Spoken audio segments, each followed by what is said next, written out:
In the ancient African kingdom of Zaruba, King Ezana and his queen Nandi ruled with great strength and wisdom.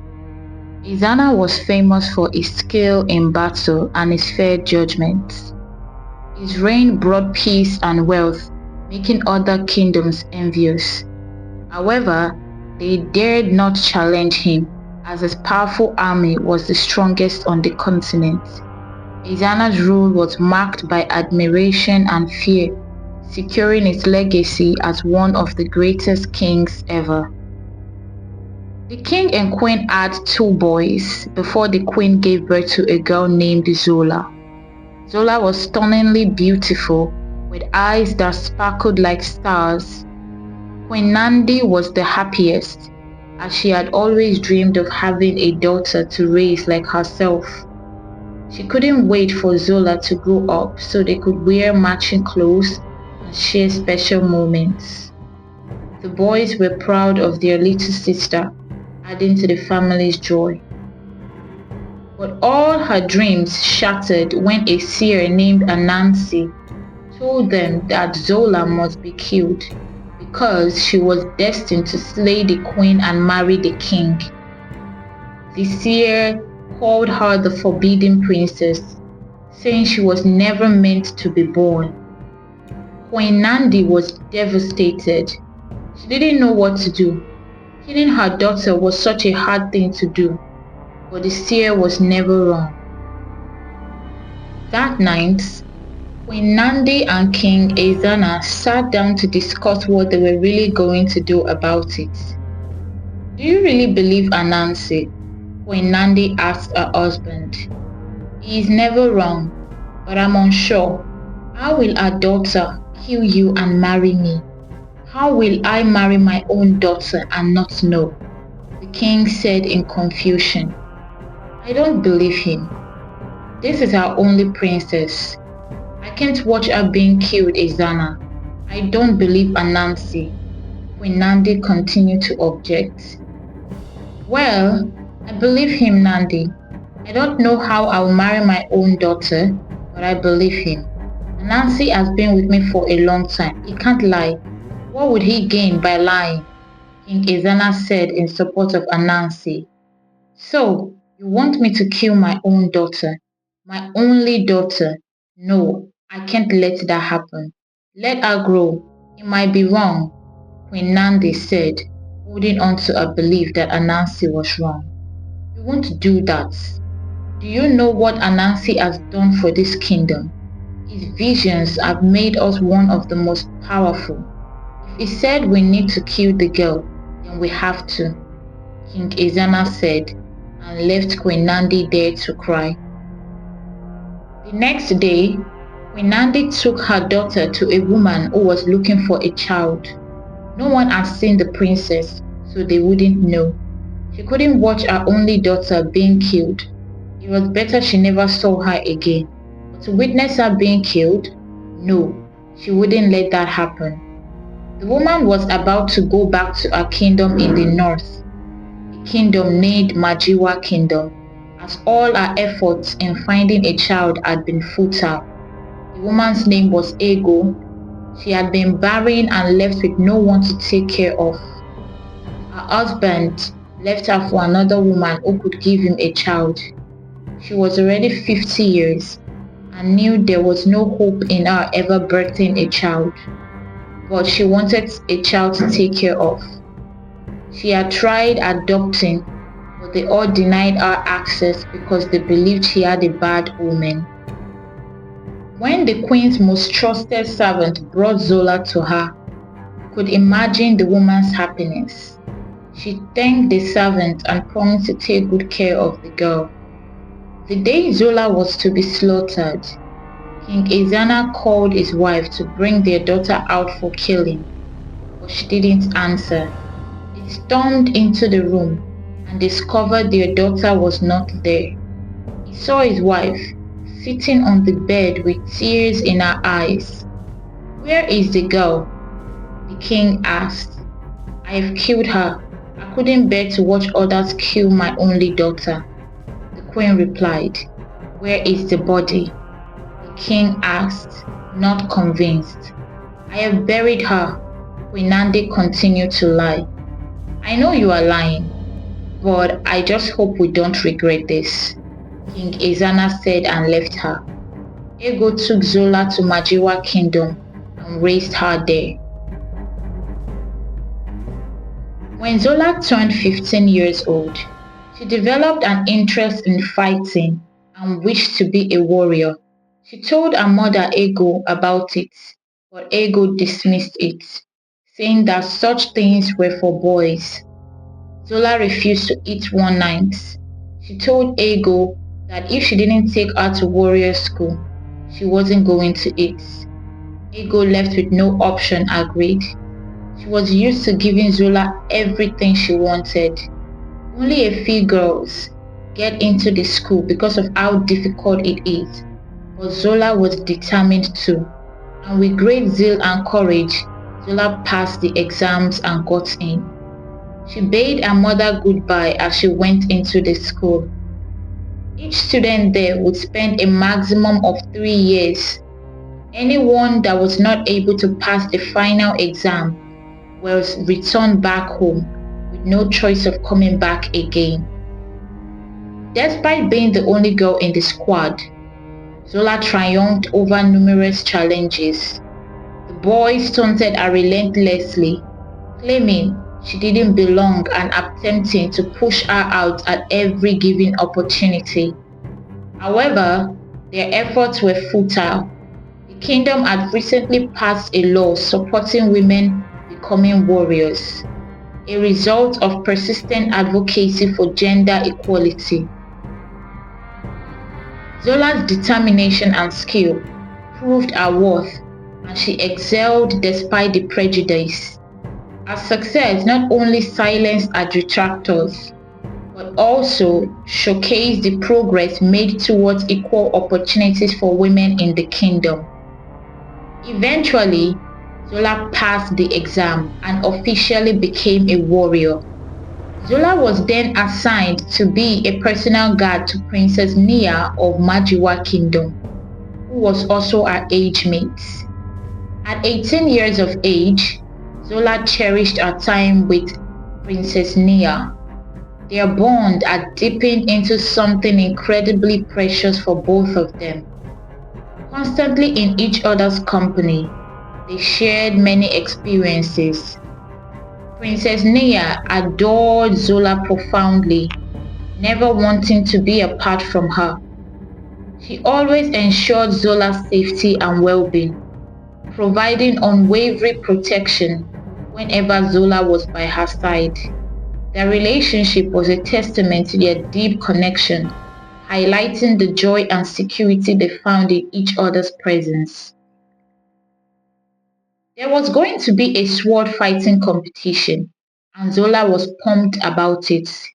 The competition was a kingdom-to-kingdom competition. Here in this case, the kingdom of Zaruba was fighting against the kingdom of Majiwa.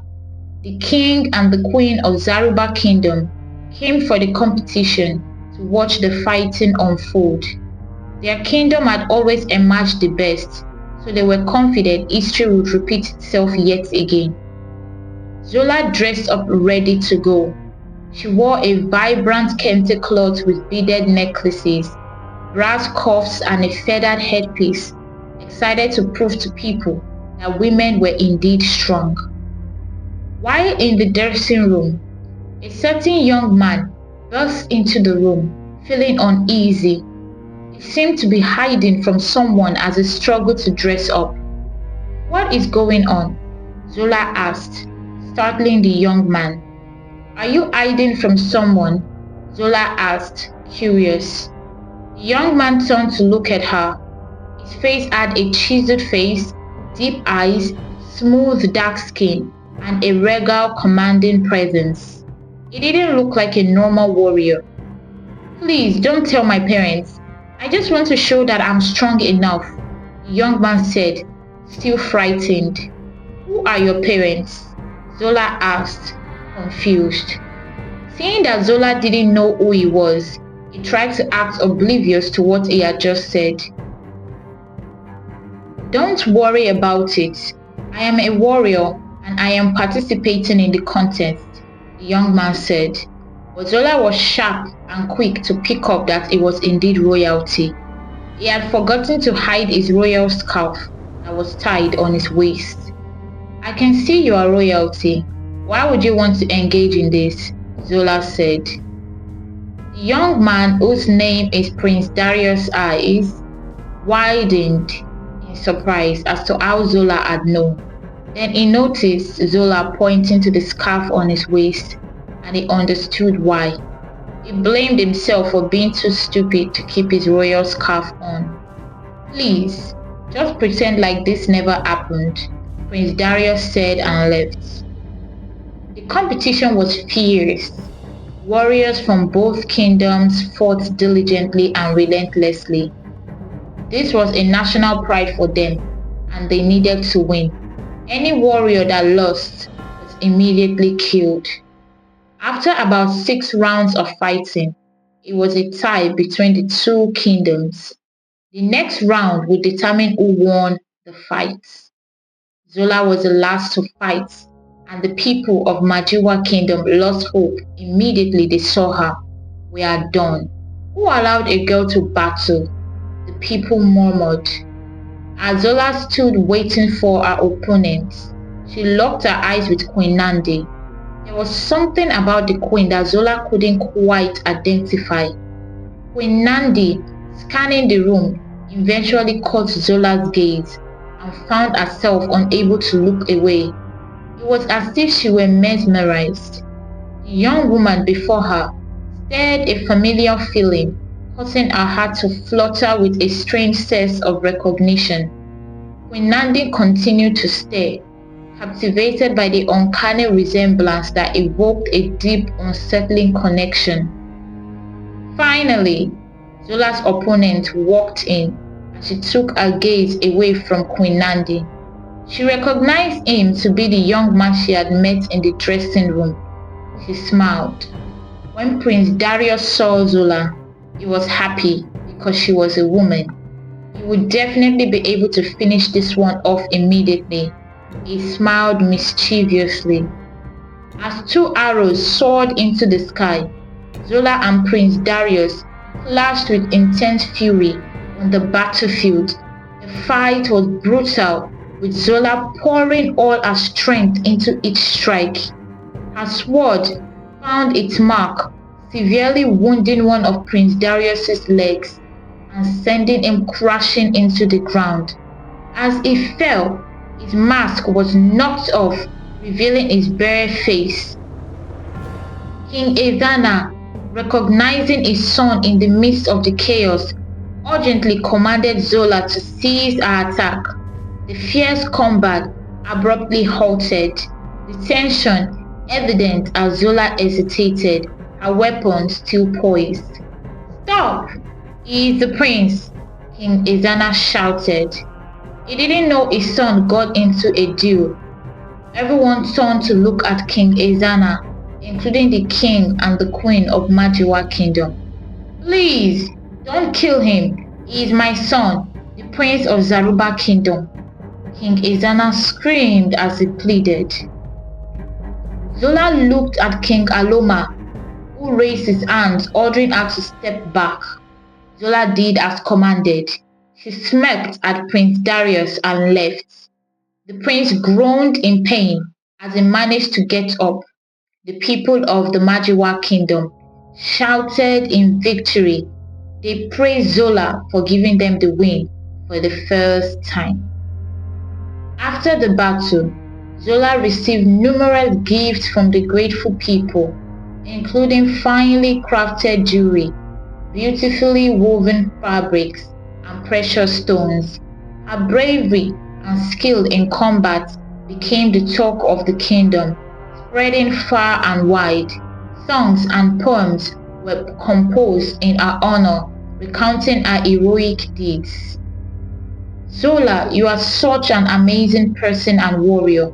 I am so happy to have you as my guard and friend, Princess Nia said one night to Zola.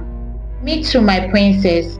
I cherish the moments we spent together and I will forever be loyal to you," Zola replied and went on her knees to show respect to the princess. Princess Nia smiled and hugged Zola. The two embraced themselves warmly, their bond evident in the way they held each other tightly. Their laughter rang out, a shared sound of joy and relief. Back at the kingdom of Zaruba, King Ezana and Queen Nandi had to bear the loss of losing their second son to the cruel hands of death. After the fight with Zola, they had taken Prince Darius home and treated his wounds, but it wouldn't seem to heal. They took him to many divine healers, but none could do anything for the prince.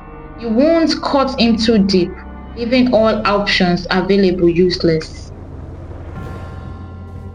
They tried everything possible, and after a month, eventually, they lost Darius. Queen Nandi felt like the world was against her. She blamed Zola for doing this to her son. "She killed our son Ezana. She must pay," the queen said in bursts of anger.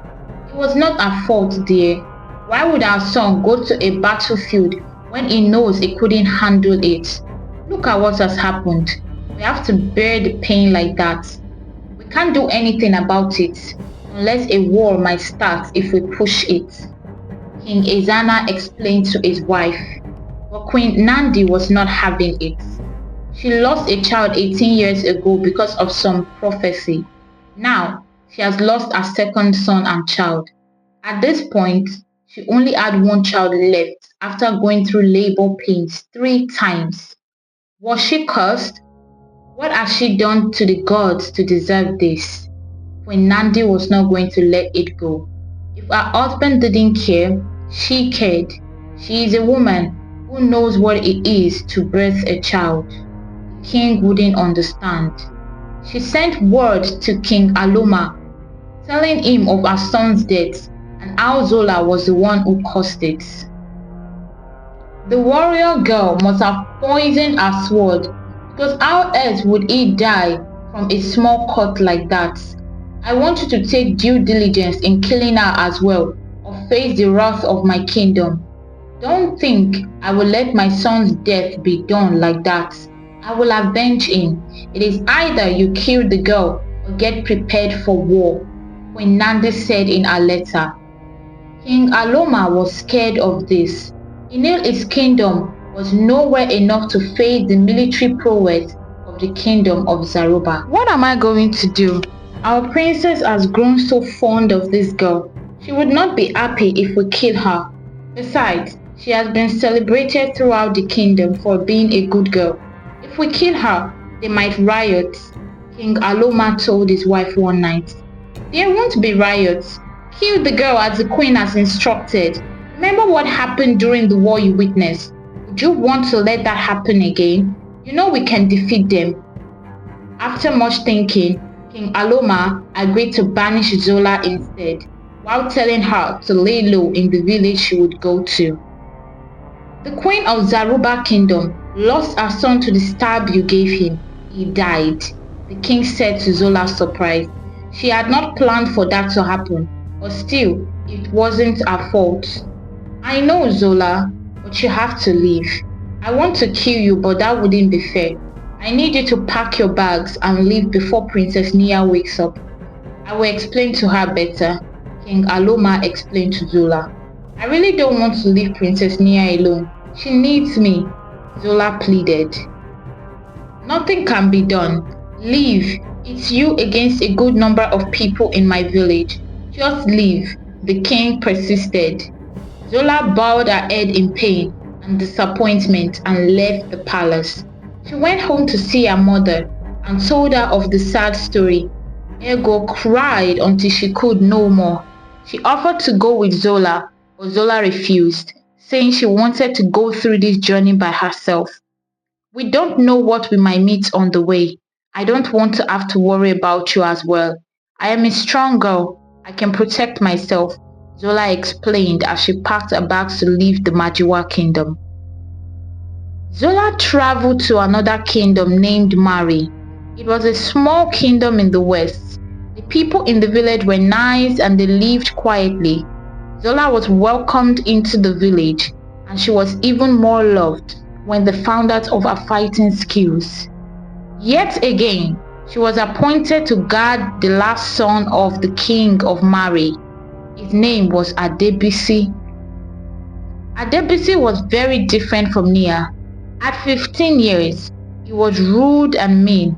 Every time Adebisi was unkind to her, Zola missed Nia more. She wanted to leave the kingdom but had nowhere to go to. She had heard bad things about the nearby kingdoms. Many were at war, and even the people there found it hard to live. Trapped and desperate, Zola felt isolated in her own home. The thought of escaping was both a dream and a nightmare, as the unknown dangers of other lands loomed large. Despite her fears, the longing for freedom tugged at her heart relentlessly. She would continue to endure this all until she could find a way out. 2 years later, Zola had transformed into one of the most formidable female warriors in the kingdom. Her complaints about Adebisi's bad behavior were taken seriously, and she was appointed as a personal guard to the queen. The king, impressed by her bravery and skills, felt confident entrusting her with his wife's safety. The queen's demeanor was a stark contrast to Adebisi's. She was loving, caring and empathetic in all her actions, reminding Zola of the kind-hearted Princess Nia. Under the queen's compassionate guidance, Zola found a renewed sense of purpose and belonging in her role. She continued to serve the queen until she heard about a shocking rumor that took over the village. Princess Nia of Majiwa Kingdom had been killed while she was having a nap in the forest, and the king of Majiwa Kingdom was ready to wage war. Zola's heart sank when she heard the news. She wished it was just a rumor, but it turned out to be true. The guard assigned to Princess Nia after Zola's banishment was not strong enough to protect her. The attacker overpowered the guard and Princess Nia was killed. Zola couldn't believe it. She knew if she had been there, she would have fought with all her strength to save Nia. The tragedy left her feeling helpless and heartbroken. Zola couldn't comprehend the fury burning within her at that moment. She knew that if she had been there, none of this would have happened. She would have protected the princess with her life. Meanwhile, King Aloma of Majiwa Kingdom was desperate to uncover who had killed his daughter and from which kingdom they came, so he could wage war on their land. However, all his efforts were in vain. In frustration, he remembered Zola. He was certain that if Zola had been there, his daughter would still be alive. Filled with rage, King Aloma sent a message to Queen Nandi of the Zaruba Kingdom, expressing his deep displeasure over the situation. "Are you finally happy, my queen? A child for a child, right? I have lost my only princess because of you. Zola was the only female warrior strong enough to protect my daughter. She had saved her from far more dangerous situations than this one. But look what has happened. I am sure you are pleased. You lost your son and took my daughter along with him. Let it be known that the timber we usually supply to your kingdom will be cut off. I lack the strength to wage war, but we will no longer supply you with any of our resources, nor will we need yours again." King Aloma wrote, his pain evident. Queen Nandi read the message and hissed. "He only lost one child and is wailing? I have lost 2 children. I can no longer bear children and it hurts so much. He should have gotten a better guard for his princess. Why is he crying like a goat? Nonsense. I live in fear every day because I don't want to lose my only remaining child," she muttered to herself one night. She then informed her husband King Ezana about King Aloma's decision to cease timber trade with their kingdom. King Ezana was livid. "Do you see what you have caused? I told you to leave the girl alone. You and I know what you did was wrong. Just leave my chambers. Maybe this is the repercussion of not killing the girl when you should have. Look at all the misfortunes befalling us. Your womb closed immediately after and you couldn't bear more children. That was the beginning of our troubles, and now this? I just hope we don't live to regret this, King Izana said in pain. What do you think will happen in the next part? Will King Aloma let things go, or will there be more trouble? Stay tuned to find out, and thank you for watching.